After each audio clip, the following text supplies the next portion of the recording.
Hey yo, what's up?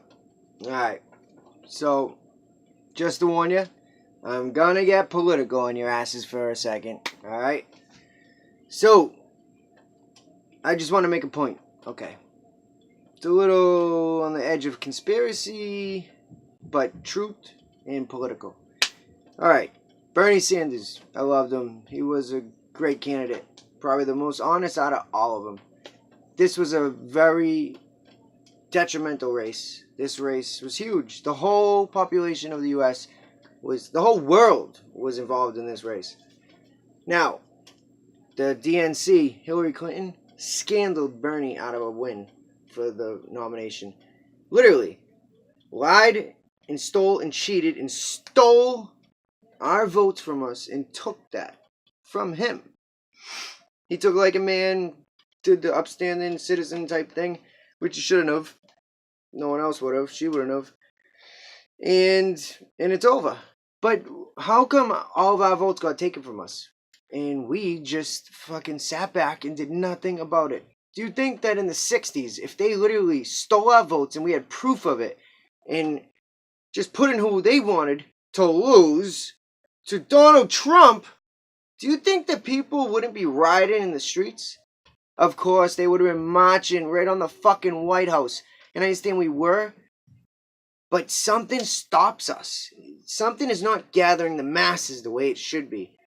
Now, we did have the whole 1% movement where we were walking on Boston and walking on all the major cities and tenting out in the cities and showing our force. But that stopped. Again, people got tired and went home. People started rioting for a couple days, few weeks about Trump winning and all this bullshit. And he fucking really was sneaky and lied to every one of us, and we all fell for his stupid shit. But the main thing is that our votes were stolen from us right under our fucking noses, and we just let it happen, and we didn't give a shit, and we didn't do anything about it. People talk shit and make videos, and that's it. No one actually does anything. And I understand that we really can't, but I'm going to tell you the main reason why we don't do nothing and why we don't move the way we did in the 60s. In the 60s, it was a different era. Technology did not take over our ambition and our goals and our lives and our drive. In this day and era, the technology that we have is almost like a brainwashing tool. You're watching me right now, all right? But this is information. It's informal. But television, I watch television all the fucking time. I don't know what else to do with myself. I really do. So whenever I have spare time, I try to because I enjoy it. But that's because I've been programmed to enjoy it. But it takes away from me being able to go out and put my feelings and my thoughts of what I feel strongly about and put it out into the world.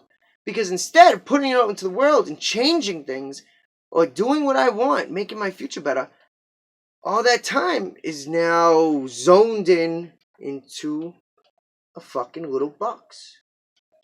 Cubed up, packaged up, set down in your seat, in your house, where you're not gonna bother nobody. It's basically like putting you on fucking methadone, numbing you up, and throwing you in a corner somewhere where you're not gonna bother anyone. And that's exactly what they want. And it's kind of sad, and I'm really amazed to. I'm curious to see what is going to change this, what the boiling point's going to be, and how it is going to change someday. Because one day there is going to be a boiling point, and it's going to be like a revolution. I don't want to see that, but I can't see any way out of it. Because as of right now, especially with computers, the way computers are, friggin' AI is actually advancing to the point where 70% of our jobs that are around right now are going to be gone soon, within like 5 years. 70% of the jobs in America wiped out because of algorithms and AI. They're just going to take over all secretary jobs, driving jobs, information jobs, telephone jobs, computer jobs, lawyers, doctors, teachers, because computers now can learn. They're teaching them to learn. They're teaching them to adapt. They're teaching them to be smarter than humans. It's getting to that point. And when it very soon, they already are making algorithms that think just like a human brain. They've copied the human brain and the way the human brain computes information and put it on a computer fucking chip. And now that computer chip thinks like a human and they're teaching it. It's just a matter of time. And now, when all those people that were employed are now not employed, and all these people being born have nowhere to be employed, it's just going to be a revolution. And honestly, that's what scares me a lot. So it does seem like if you were the elite, you would prepare for this because you know what's going to happen. And if you do look at it, they are closing all the fucking Walmarts all around the country. And there's a guy, I forget his name, I think it was Cooper or something. He talked about these Walmarts being closed and how he got a letter from the elite people in the world that they were using the Walmarts as shelters for when this day happens. FEMA camps, shelters. And that was 25, 30 years ago. And now they actually are closing all these fucking Walmarts. It's pretty coincidental that all these Walmarts are getting closed. They have army trucks there, National Guard. They put fences all around them. They all have a reservoir for like drinking water. It's unbelievable. So look this shit up. Don't be stupid. Don't be naive to any of this shit. You gotta wake up. America, wake the fuck up.